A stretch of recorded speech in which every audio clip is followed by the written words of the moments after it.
안녕하세요. 오늘의 데일리 뉴스레터에 오신 것을 환영합니다. 페루 국영 방산기업 FAM이 현대로템으로부터 K800 8장갑차 30대 구매 계약을 체결했다. 최근 남미의 국가 페루가 HD 현대중공업의 함정 4척을 주문하더니 한국의 K800 8장갑차 차 30대까지 계약을 해서 주목받고 있습니다. 페루 장갑차 사업에서 지난해 세르비아의 한 기업이 제안한 장갑차가 최고 점수를 받았고, 현대로템이 제안한 K808은 한 대당 259만 달러로 가장 비싼 제안 중 하나가 되어 조기 탈락했습니다. 하지만 올해 들어 돌연 페루는 한국에 K808을 도입하는 것으로 결정했다고 발표합니다.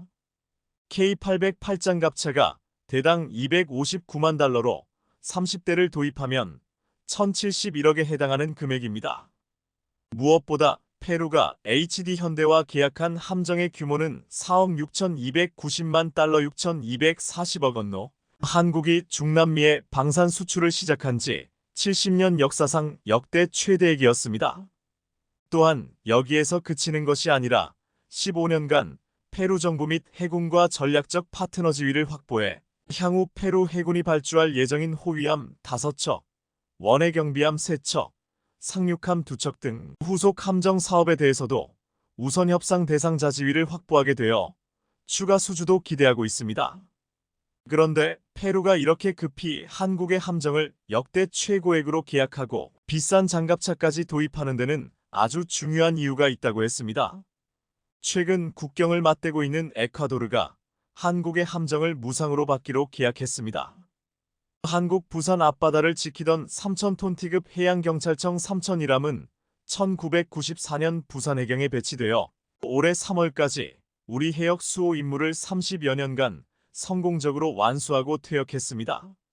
한국은 이 노후된 함정을 해체하려면 엄청난 인건비가 들어가는데 해외에 무상 양해를 할 경우 페루 현대중공업 수주와 같은 부수적인 경제 효과와 함께 유지 보수 발주가 꾸준히 이뤄져 경제적 효과까지 누릴 수 있습니다. 해경 관계자는 국내 중소형 조선사들엔 추후 부품 조달 매출이 발생할 수 있다라고 말했습니다. 결국 이를 무상으로 받는 나라는 엄청난 구입 비용을 아낄 수 있고 무상으로 주는 한국에게도 처분 비용이 들지 않고 추후 경제적 이익까지 챙길 수 있는 원원이 되는 방식이었습니다. 그런데 30년 동안 쓰고 퇴역한 3,001함은 에콰도르군에 인도되자마자 놀랍게도 인근 남미 지역에서 바로 최강 전함으로 군림하게 될 것이라고 했습니다. 3,001함은 해양경찰 역사 최초의 3,000톤급 대형 함정으로 길이 105m, 폭 15m, 높이 38m에 이릅니다. 3,001함 양해는 해군을 포함해 현재까지 가장 큰 선박의 해외 무상 양여 사례로 기록될 것이라고 했습니다. 한 관계자는 에콰도르의 선박이 인도되면 해당 지역에선 아마 가장 큰 함정을 갖게 되는 것이라고 설명했습니다. 이렇게 거대한 대형 함정을 받으면 에콰도르는 자체 무장까지 할 예정인데 그렇게 되면 남미 지역에서 엄청난 위력을 발휘하게 된다는 것입니다. 이러한 사실을 알기 때문에 남미의 많은 나라들이 이 함정을 달라고 요청했습니다. 한국은 지난 2020년 글로벌 중추 국가로 제3국에 대한 개발 원조 확대를 공언했기에 이번 3,001함을 무상 양해하는 것에 원조를 받고자 하는 많은 국가들이 달려들었습니다. 남미 대륙의 경우 칠레는 OECD 가입국이어서 대상에서 제외됐고 페루 역시 상대적으로 부유한 국가여서 제외되었습니다. 한국의 해경함정을 무상으로 받는 데엔 경쟁이 무척 치열했는데 대신 인수에 필요한 비용은 모두 양해받는 국가가 지불한다는 조건이 붙었습니다. 여기서 에콰도르는 큰 점수를 받았습니다. 중남미 국가 에콰도르는 1950년 625전쟁 당시 미수교국이었지만 유엔 안보리 비상임이사국으로서 유엔군 파병 결의에 찬성하고 미국 500T과 각종 의약품을 지원했습니다. 놀랍게도 현대자동차 포니승용 차육대의 첫 공식 수출 국가도 에콰도르였습니다. 결국 한국은 한국과의 외교관계, 추후 발전 가능성 등을 검토하고 인수 비용을 댈 있는 국가 가운데 에콰도르를 최종 낙점했습니다. 그런데 아무리 30년이 된 함정이지만 이 지역에서 가장 크고 무장하면 최강전함이 된다는 삼천이람이 에콰도르에게 넘어가자 페루는 몹시 불편한 기색을 감추지 못했습니다. 남미에서 에콰도르와 페루는 인접국으로 불편한 역사를 가지고 있습니다. 양국은 스페인어권의 안데스 공동체 일원국이지만 크고 작은 국경 분쟁이 200년 넘게 이어져 왔습니다. 지난 1941년에 에콰도르 페루 전쟁이 벌어졌고 분쟁은 1998년까지 여러 차례 반복되어 왔습니다. 거의 60년 동안 국경 분쟁이 벌어졌는데 1942년 리우데자네이루에서 국경에 관한 의정서에 합의했으나 의정서에 명확히 포함되지 않은 약 78km T1트자 정글 부근에서 국경 분쟁이 빈발해 왔습니다.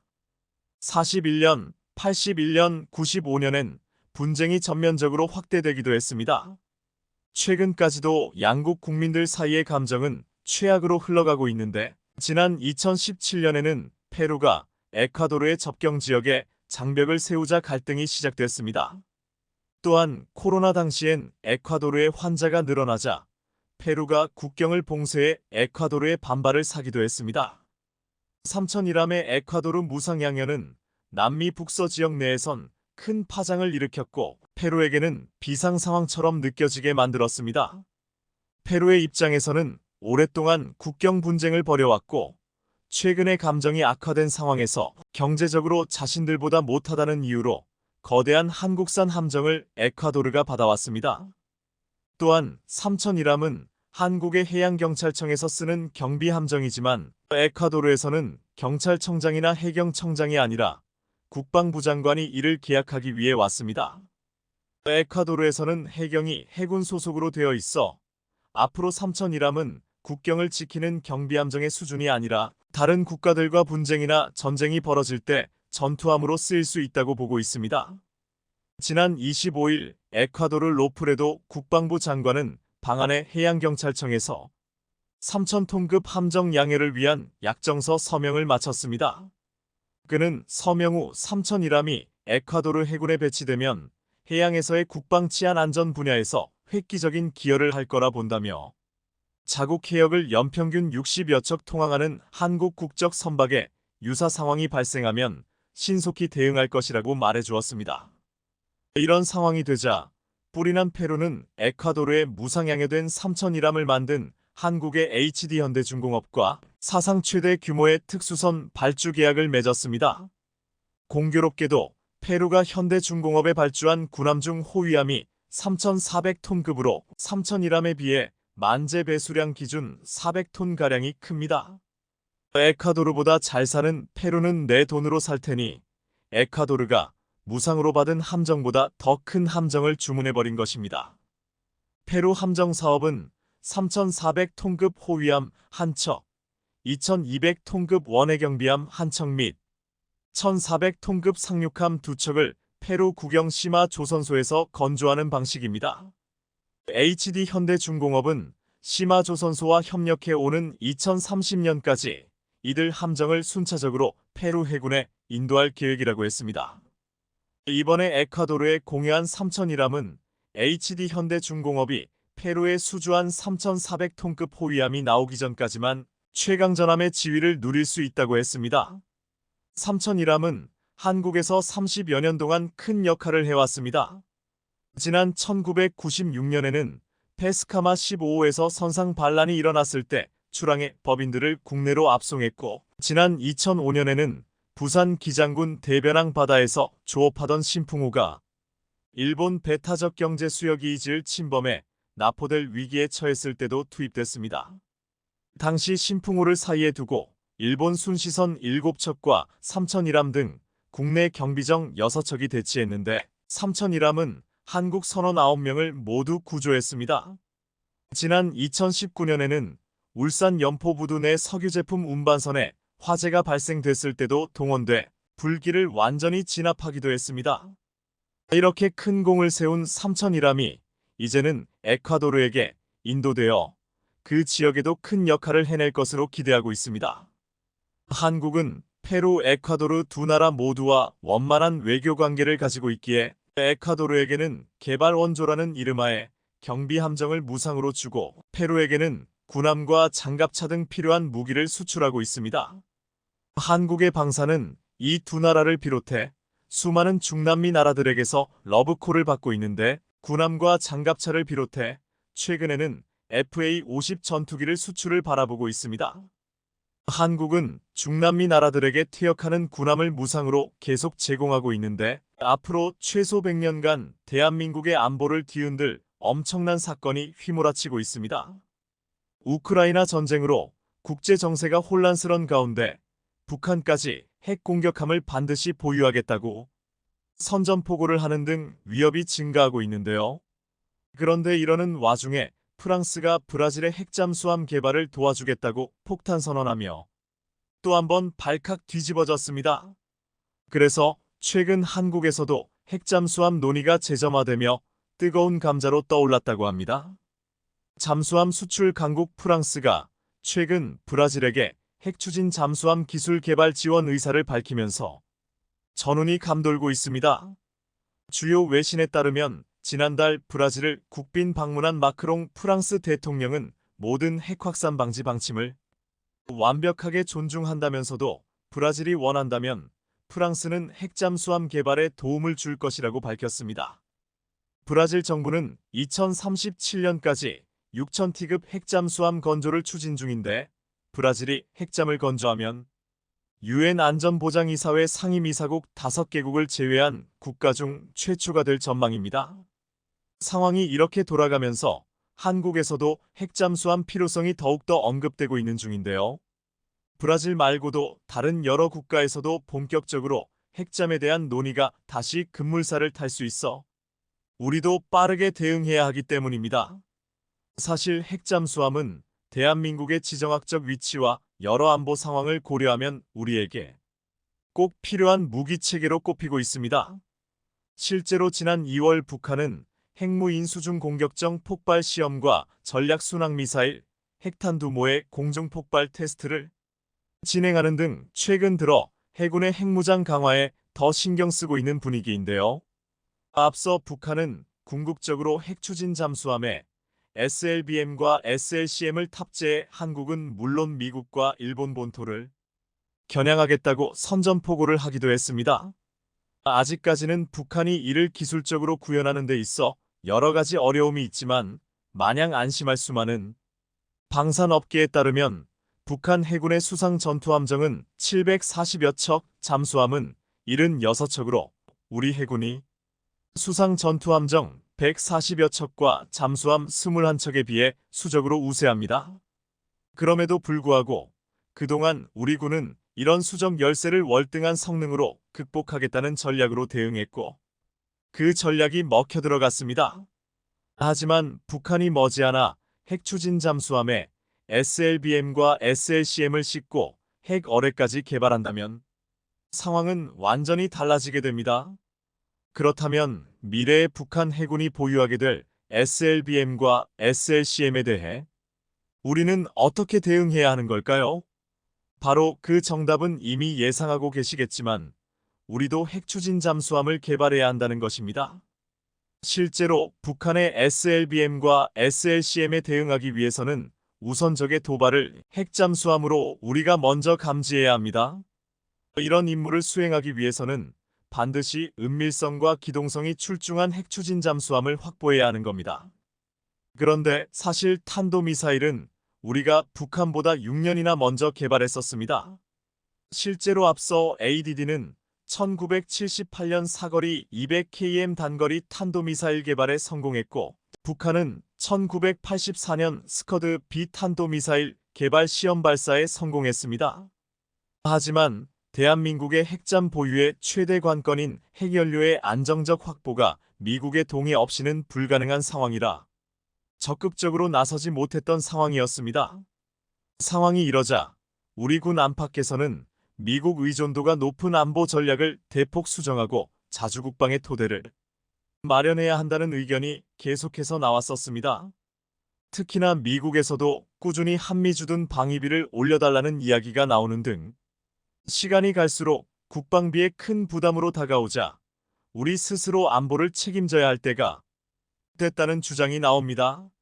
실제로 한미 미사일 지침이 해제된 지금 우리의 우수한 미사일 개발 능력과 잠수함 개발 능력으로 우리 기술로 만든 핵잠을 만들 채비를 해야 할 것으로 보이는데요. 이렇듯 북한의 위협뿐 아니라 독도 및 이어도 해양 분쟁 등 일본과 중국과의 잠재적 위협을 대비해야 하는 한국에게는 핵잠수함 도입이 선택이 아닌 필수라고 볼 수 있습니다. 다시 말해서 잠재적 위협에 대비하기 위한 비대칭적 전략 수단으로 핵잠수함이 필요하다는 겁니다.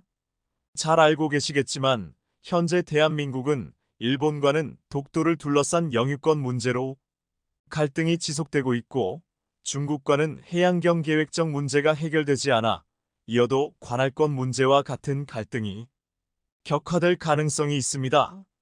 일본의 경우 우리와 같이 핵잠은 없지만 잠수함 기술 수준은 우리나라와 비슷한 수준으로 알려졌으며 중국은 이미 핵잠 등 잠수함 전력이 상당하기에 북한과 일본, 중국 등 주변국을 맞서기 위해서는 역시 핵잠수함 전력밖에 없다는 답이 나옵니다. 이러한 잠재적 갈등으로 인해 발생할 수 있는 군사적 충돌에 대비하기 위해서라도 한국은 핵잠수함을 비대칭적 전략 수단으로 활용해야 하는 상황입니다. 사실 한국의 핵잠수함 도입 추진은 2000년대 초 당시 일본과 독도를 둘러싼 갈등이 심화되자 착수하려 했지만 기술과 예산 문제를 포함해 미국 등 주변국의 반발로 무산됐는데요. 하지만 이런 기술적, 정치적, 경제적 어려움에도 불구하고 이제는 대한민국의 안보와 전략적 이익을 위해 더 이상 물러날 수 없는 선결 과제가 됐습니다. 실제로 당장의 국제 정세가 악화돼 일본이 핵무장 결단을 내린다면 우리만 따라가지 못해 결국 동북아시아에서 한국만 비핵 국가로 남는 최악의 상황에 놓일 수 있기 때문입니다. 지금이라도 미국에게 강력하게 어필해 일본과 같은 수준의 핵 잠재력부터 확보해야 하며 우리의 독자적인 핵무장 잠재력 확보 필요성이 커지고 있는 현실을 고려해 적극적으로 핵을 포함한 사력 확보를 고민해야 합니다. 그런데 최근 우리 해군이 북한을 비롯해 일본, 중국의 위협을 저지할 수 있는 눈과 귀, 주먹을 모두 갖춘 3600T급 최신형 잠수함의 세 번째 함을 건조하기 시작했는데요. 앞서 올해 초 방사청은 경남 거제 하나오션에서 건조 착수 회의를 열고 장보고 3배치 건조 사업의 마지막 잠수함인 3번함 건조에 본격 착수했습니다. 당시 방사청은 이번 사업은 한국의 수중킬 체인의 핵심 전력이 될 것이라고 밝히는 등 한국형 차기 핵잠을 결정했다고 전했습니다. 배치2는 전력화에 장기간이 소요되는 함정을 개발할 때 업그레이드되는 단계를 구분하는 용어로 이번 잠수함은 직전에 비해 길이가 약 6m 늘어나는 등 덩치가 커졌습니다. 이로 인해 SLBM 발사용 수직 발사관이 6기에서 10기로 늘었는데 잠수함의 주먹에 해당하는 무기 체계가 강화된 셈입니다. 여기에 더해 방사청에 따르면 이번 잠수함은 일본에 이어 세계에서 두 번째로 리튬이온 배터리를 탑재해 은밀성과 수중작전 지속 능력을 크게 늘렸다고 합니다. 앞선 안창호함과 안무함 등은 디젤 기관과 납축전지 추진 체계로 설계됐었습니다. 또한 잠수함의 눈과 귀라고 할 수 있는 전투 체계와 소나 체계도 탐지 표적 처리 성능이 대폭 개선됐고 최신 소음 저감 기술도 적용됐다고 합니다. 이렇듯 국내에서 독자 개발된 장보고 이는 기술의 국산화가 80%에 달해 수출도 염두에 두고 있다고 하는데요. 사실 지금도 한국은 재래식 잠수함 시장에서 우리 잠수함의 기술과 성능을 입증시키는 등 뛰어난 경쟁력을 보유하고 있습니다. 이런 상황에 한국형 핵잠이 등장하게 되면 그 존재만으로도 북한을 비롯해 주변국에게 위협을 가할 것으로 보입니다. 여기에 더해 핵잠수함 도입은 우리 해군에게 전략적 유연성과 국가 안보에 필수적인 막강한 역할을 더 부여하는 마중물이 될 것으로 예상되는데요. 특히나 러시아 우크라이나 사태 이후 한층 더 혼란스러워진 글로벌 안보 상황에 북한의 핵 고도화 등 다양한 위기가 겹치면서 핵 보유 의지가 없는 한국이라는 이미지를 절대로 각인시켜서는 안 될 것으로 보입니다. 그런데 사실 한국은 지금 당장이라도 핵잠수함 개발을 할 수 있는 기술적인 여건과 더불어 소재도 있는 상황인데요. 우선 한국산 핵잠을 바다에 띄우려면 예산, 기술, 핵연료가 필요한데 이 중 예산과 기술은 문제가 안 됩니다. 해군에 따르면 핵잠 개발에 7년이 필요하며 비용은 한 척당 1조 3천억 1조 5천억 원인 것으로 추산됐는데 이는 충분히 투자할 수 있는 수준입니다. 여기에 더해 대한민국은 장보고 I, 장보고 2, 장보고 3 잠수함을 연이어 만들면서 잠수함 기술을 오랫동안 쌓아오면서 노하우를 축적한 상태로 부족한 기술은 국내 연구로 메우거나 해외에서 도입하면 되기 때문에 문제가 되지 않습니다. 그런데 핵잠의 심장인 원자로와 원자로를 가동할 핵연료 확보가 결정적인 걸림돌이 되고 있습니다. 앞서 우리나라가 1975년에 가입한 핵확산 방지 조약은 핵무기의 확산을 금지하는 조약으로 핵무기를 탑재하지 않는 핵잠수함 보유 자체가 문제된 적이 없었는데요. 그런데 2015년 개정된 한미원자력 협정은 한국이 미국산 우라늄을 20% 미만으로 전홍축하고자 할 때 고위급 위원회 협의를 통해 서면 약정으로 합의해야 한다고 돼 있습니다. 이렇듯 전홍축 우라늄 확보를 위해서는 한미 고위급 위원회 협의를 통해 서면 약정하도록 돼 있기 때문에 핵잠을 만들기 위해선 미국의 사전 동의가 필요한 겁니다. 반면에 항공모함이나 잠수함에 탑재할 수 있도록 개조할 수 있는 소형 모듈 원자로 SMART는 이미 2012년에 개발이 완료돼 있는 상태입니다. 여기에 더해 한국원자력연구원 문무대왕과학연구소가 2027년까지 선박용 소형 모듈 원전을 개발하기 위한 70MW급 원자로를 만들 계획이기에 이를 핵잠수함에 활용하면 되는데요. 하지만 이렇게 우리가 보유한 상업용 원자력 발전소 인프라를 통해 핵잠수함을 개발하게 되면 미국의 시각에 따라 평화적 목적이 아니라고 하면 협정을 위반한 게 될 수 있어 선뜻 나서지 못하고 있는 겁니다. 물론 핵잠수함이 가지는 민감성 때문에 미국과 사전에 외교적인 양해와 조율이 필요하겠지만 이제 더 이상 한국도 마냥 가만히 있을 수는 없는 상황이 됐습니다. 북한의 SLBM 개발과 핵잠수함 개발 추진 등을 고려해보다 적극적으로 한국의 핵잠수함의 도입 필요성을 밝히고 정당성을 인정받아 이를 공식화할 필요성이 있는데요.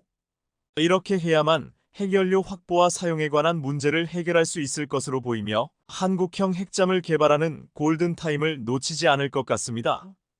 중국군이 라이칭더 대만 총통 취임식이 진행된 지 사흘 만에 대만을 사실상 포위하는 대규모 군사훈련에 돌입했습니다. 대만 역시 곧바로 군 병력을 투입해 대응에 나서 대만 해협을 둘러싼 양안 간 군사적 긴장이 고조되고 있는데요. 연합리젠 2024의 연습이라는 명칭이 붙은 중국의 연합훈련은 대만을 한가운데에 두고 주변 해역에서 동시다발적으로 이뤄져 사실상 대만을 포위하는 형태로 진행됩니다. 중국군 대변인은 이 훈련은 독을 추구하는 대만 독립분리 세력에 대한 강력한 징계이자 외부 세력의 간섭과 도발에 대한 엄중한 경고라고 목소리를 높였습니다. 또한 중국 외교부 대변인은 브리핑에서 대만 독립은 죽음의 길이라며 동부전구의 훈련은 국가 주권과 영토, 완전성을 수호하고 대만 독립분열 세력의 독립도모 행동을 강력히 응징하며 외부 세력의 간섭과 도발에 엄중한 경고를 준 것이라고 말했습니다. 그런데 네티즌들은 중국이 말은 이렇게 세게 하면서 실제로 중국군이 대만 침공을 대비해 반면 마치 전쟁 난 듯한 한국의 육해공 연합훈련 영상이 공개되자 한국이 만든 이 요격 미사일 체계에 안팎의 시선이 모아졌습니다.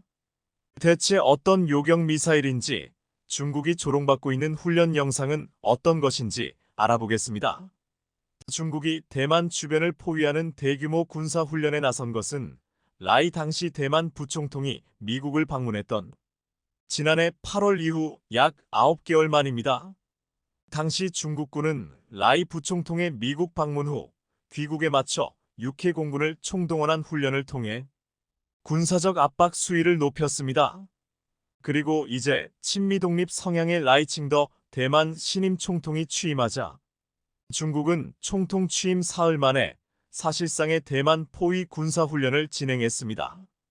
중국인민해방군 동부정군은 23일 공식 SNS를 통해 이틀간 대만 해협과 대만 북부, 남부, 동부 및 진먼다오, 마쭈다오, 우추다오, 둥인다오 등에서 육해 공로해군 병력이 참가하는 합동 군사훈련을 실시한다고 밝혔는데요.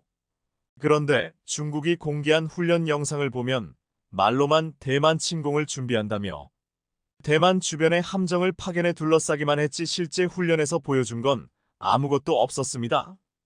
평소 훈련과 다를 게 없었고 마치 국군 홍보 영화 같았을 뿐 강렬한 인상을 주는 부분도 없었습니다. 하지만 한국은 달랐습니다. 이 영상은 한국 해군의 실제 훈련 모습입니다. 지난 10일 한국 해군과 육군, 공군이 함께 동해, 해상에서 해군 1함대 사령관 주관으로 적 도발에 대한 육해공군 합동훈련을 실시했는데요. 이번 훈련에는 광개토대왕함 DDH, 춘천함 FFG-2, 전북함 FFG-1, 홍대선함 PKG 등 해군 함정 10여 척, P3 해상 초계기와 링크스 해상작전 헬기, 육군 AH-64E 공격 헬기, 공군 KF-16 전투기 등이 참가했습니다. 특히 국내 기술로 개발한 해상 유도 무기인 대함 유도탄 방어 유도탄 해공, 전술함대지 유도탄 해룡, 함대함 유도탄 해성 1, 2 실사격을 했는데 이들 한국 무기들은 목표를 정확히 타격하며 국산 유도 무기의 우수성을 다시 한번 입증했습니다. 길이 122m, 2800톤급 전투함인 춘천함이 파도를 가르며 바다 위를 항해합니다. 그 순간 수십 킬로미터 밖에서 무인표 적기가 빠르게 돌진해옵니다. 적이 발견됐다는 명령에 따라 승조원은 각자의 자리로 향하고 전투함에서 공중의 목표물로 향하는 유도미사일에는 최종 발사 명령이 떨어집니다. 미사일은 화염을 내뿜은 자리부터 하얀 궤적을 그리며 수직으로 떠오르고 이내 궤적을 기울여 목표물을 정확히 타격한 함대공 미사일은 국산 기술의 해공이었습니다. 홍대선함은 바다에서 도발하는 적선을 향해 유도탄 해성 1원을 발사하는가 하면 전북함은 육지에 있는 적에게 함대지 유도탄 해룡을 적중시키며 국산 유도무기 훈련으로 모두 성능을 확인했다는 성과를 얻었습니다. 이번 훈련은 유도탄 교전 능력과 더불어 육군 아파치 공격 헬기와 공군 KF-16 전투기까지 참여해 합동작전 능력을 끌어올리는 데 집중했습니다. 특히 이번 훈련에서 눈에 띄는 무기는 해공이었습니다. 해공이 발사된 춘천함에는 한국형 전투체계 종합능력평가가 처음으로 적용돼 무기체계 성능과 승조원의 숙달 수준 등을 단계별로 확인했는데요. 이날 해군은 해공 해룡해성 하푼 등 4종 유도탄을 실사격하며 목표를 정확히 타격해냄으로써 국산 유도무기의 우수성을 다시 한번 입증했습니다. 해군은 오는 2031년까지 한국형 전투체계 평가 수준을 높여서 해외에 수출하는 함정까지 적용하겠다는 계획인데요. 훈련이 아니라 실제 전쟁과 같은 한국군의 훈련 영상을 보고 많은 사람들이 놀라워했고 특히 실사격 100% 명중이라는 놀라운 한국 무기의 성능에 감탄했습니다. 특히 국내 기술로 개발한 해상 유도 무기인 대함 유도탄 방어 유도탄 해공은 날아오는 적 대함 미사일 등을 격추할 수 있는 요격 미사일로서 20km 떨어진 적 항공기나 대함 미사일까지 요격할 수 있어 K방산의 다음 주요 주자로 여겨지고 있습니다. 해공은 한국이 기존에 운용하고 있는 미국 레이시온의 RAM이라는 미사일을 대체하기 위해 지난 2018년 국내 개발을 완료한 유도무기입니다.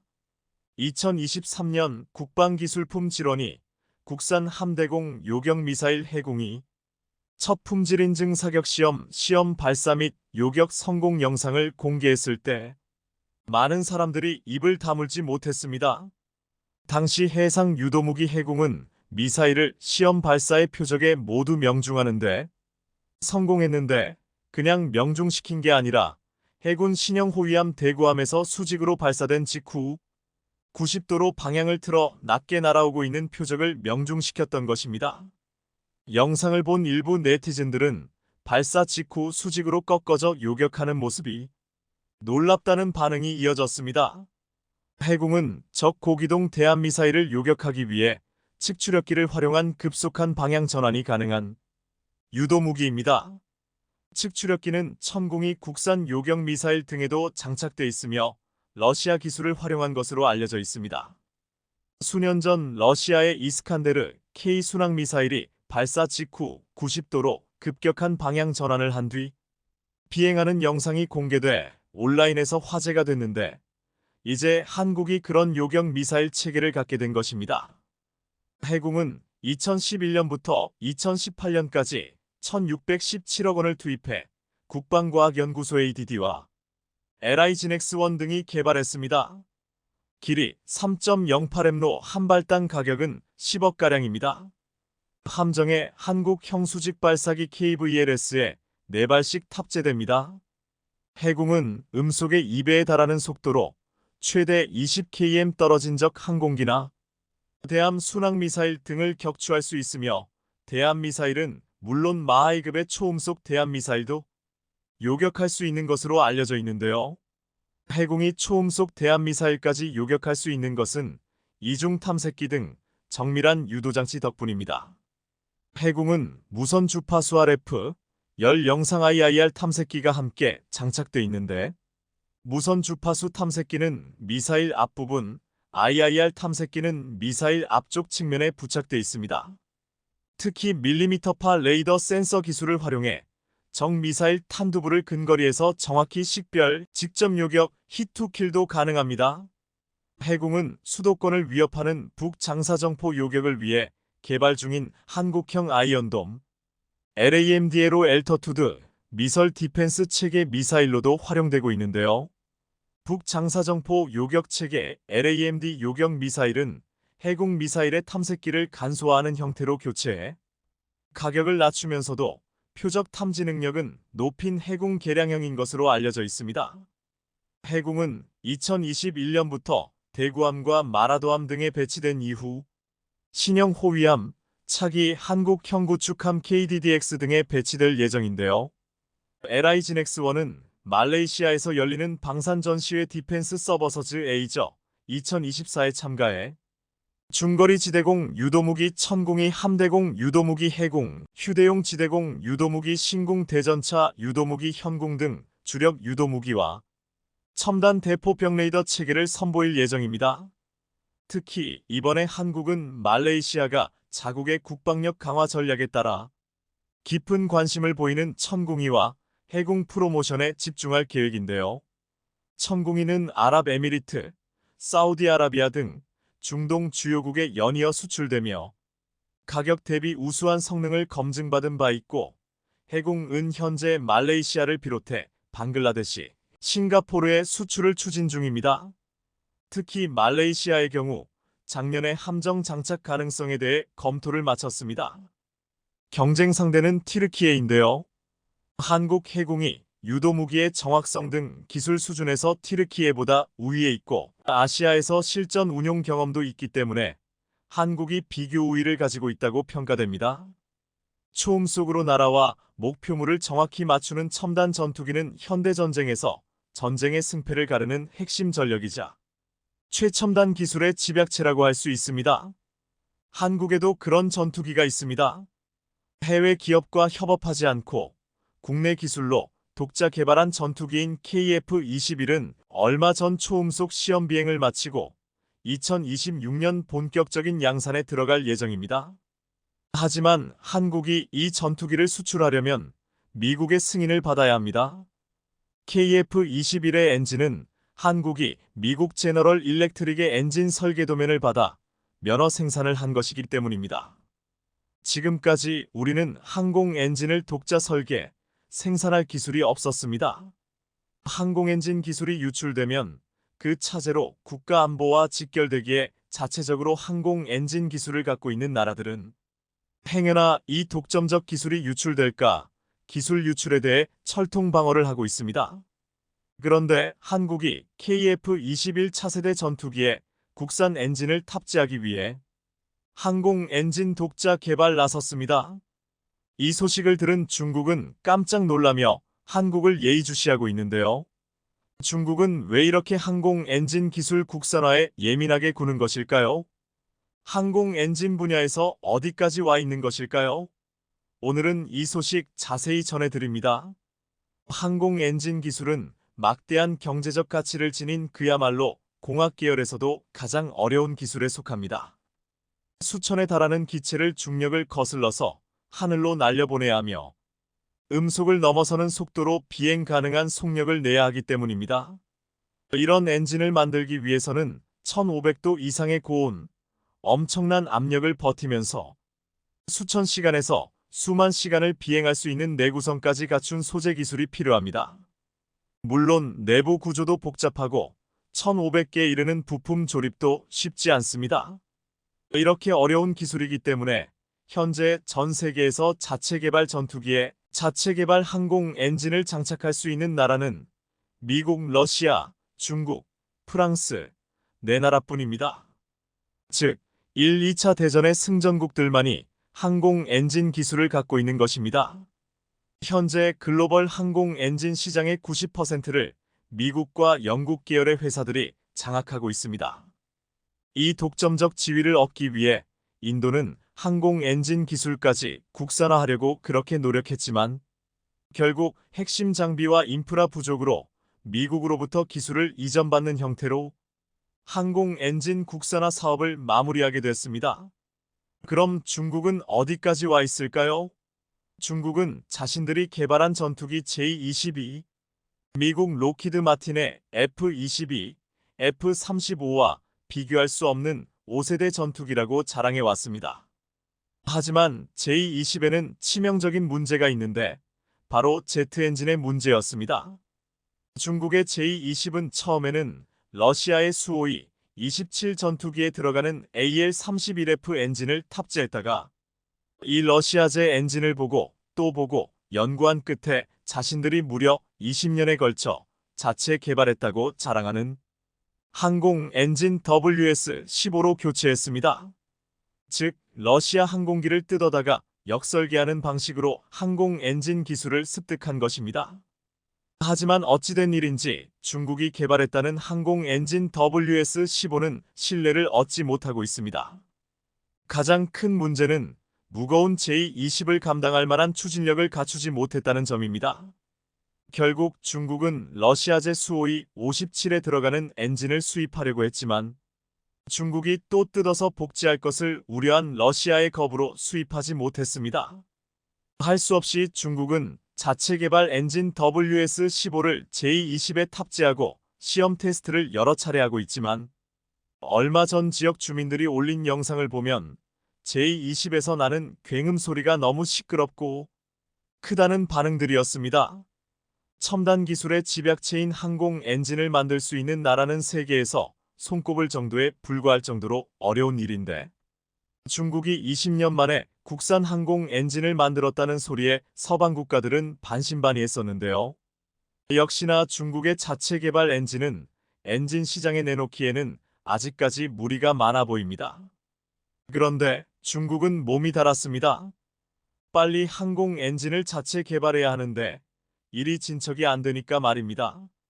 중국이 이렇게 애가 타는 이유는 국경 분쟁 등으로 충돌이 잦은 인도가 미국으로부터 파격적인 선물을 받았기 때문입니다.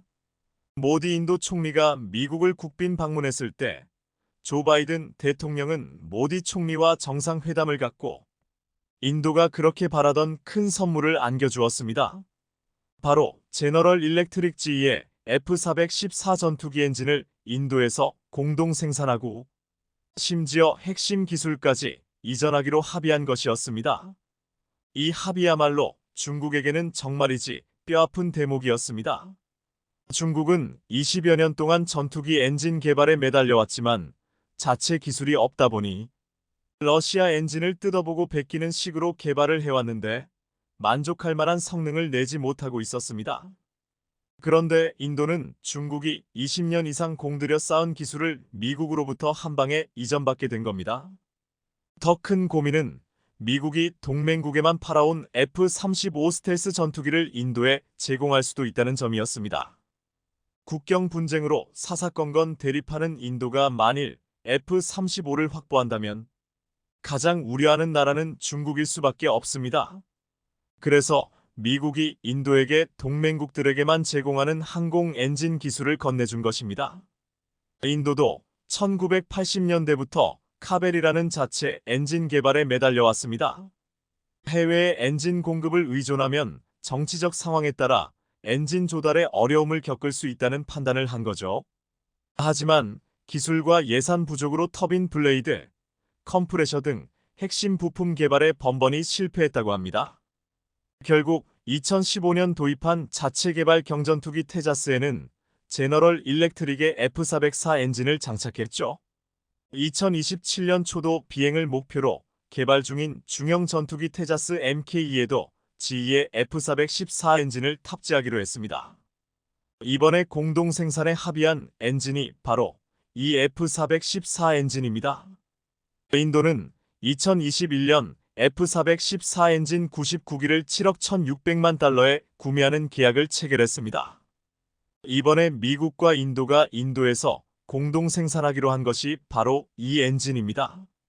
제너럴 일렉트릭과 인도 국영 군수업체 힌두스탄 항공산업이 인도 현지에 합작 생산 공장을 건설해 공동으로 생산하겠다는 것인데요. 또 단결정 터빈 블레이드 가공도금, 연소실 레이더 첨공 등 엔진 제작에 필요한 11개 핵심 기술도 이전하기로 합의했습니다. 미국이 그야말로 모디 인도 총리에게 파격적인 선물을 안긴 것이었습니다. 미국과 인도는 F414 엔진을 500기가량 공동 생산할 계획이라고 하는데요. 사실 F414 엔진 공동 생산은 예고편일 뿐이라는 분석이 많습니다. 전문가들은 이 과정에서 양국 간 신뢰관계가 구축되면 미국이 인도에 F-35 스텔스 전투기를 판매할 수도 있다고 보고 있습니다. F-35는 작년 2월 방갈로르에서 열린 에어로 인디아 에어쇼에 처음으로 참가했습니다. 이때 미국은 F-35 외에 B-1B 폭격기, F-16S, FA-18S 슈퍼 호넷 등을 보내는 파격을 선보였습니다. 군사적으로 러시아에 크게 의존해온 인도를 확실히 러시아에서 떼어내기 위한 파격적인 행보였던 것입니다. 미국과 인도의 밀착을 보면서 가장 스트레스를 받고 있을 나라는 중국입니다. 중국은 현재 전폭기 J-16 스텔스 전투기, J-20 등 덩치가 크고 무거운 기체를 개발하게 되면서 항공 엔진 WS-15를 탑재했지만 고온 상태에서 엔진 출력이 갑자기 떨어지는 등 어려움을 극복하지 못한 것으로 알려져 있습니다. 그도 그럴 것이 항공기 엔진 개발은 항공기 자체 개발보다 더 어렵다고 합니다. 이런 분위기 속에서 중국 웨이보에는 J-20 스텔스 전투기가 새로 개발 중인 WS-15 엔진을 달고 시험 비행을 하는 영상이 올라왔는데요.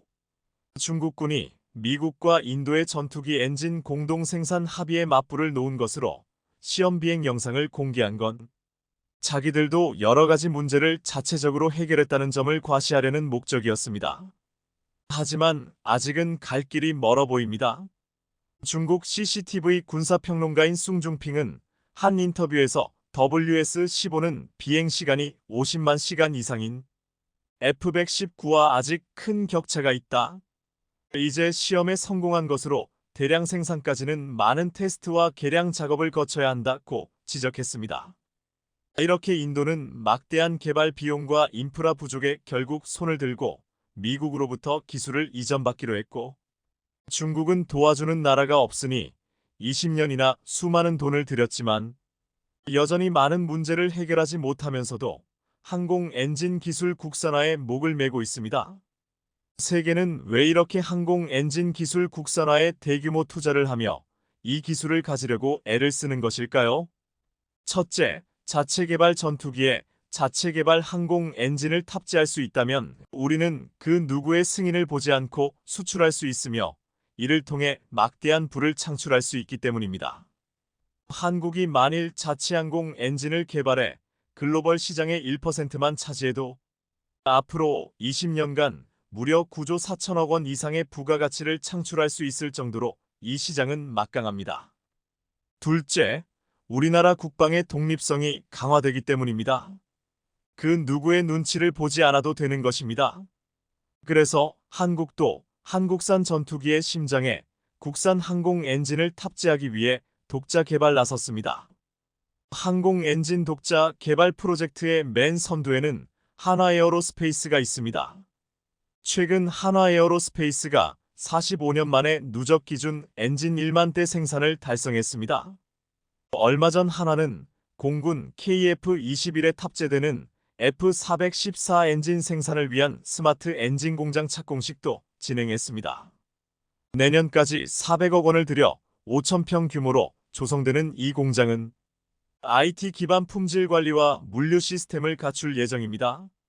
한화에어로스페이스는 1979년 공군 F-4 전투기용 J-79 엔진 창정비 생산을 시작으로 항공기 헬기 선박용 엔진을 만들어 왔습니다.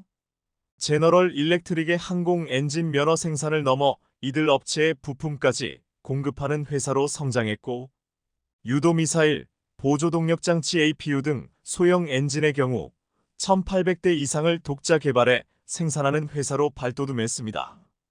이제 한화에어로스페이스는 한국 정부와 함께 2030년대 후반까지 1만 5천 파운드급 엔진을 개발한다는 목표로 글로벌 항공 엔진 개발에 박차를 가하고 있습니다.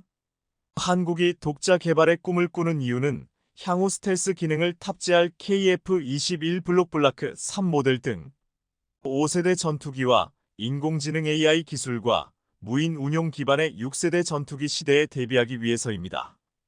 한국이 얼마나 단시간에 차세대 전투기의 국산화에 성공했는가를 눈으로 본 중국은 한국이 또 얼마나 단시간에 항공엔진 기술까지도 국산화할까 노심초사하는 모습인데요. 항공엔진은 극소수의 국가만 보유한 첨단 기술의 집약체이자 항공우주산업의 주도권을 결정짓는 핵심 기술입니다. 이 기술을 갖기 위해 정부와 민간이 합력해 가장 빠른 시간 안에 목표를 달성해야겠습니다. 시청해주셔서 감사합니다.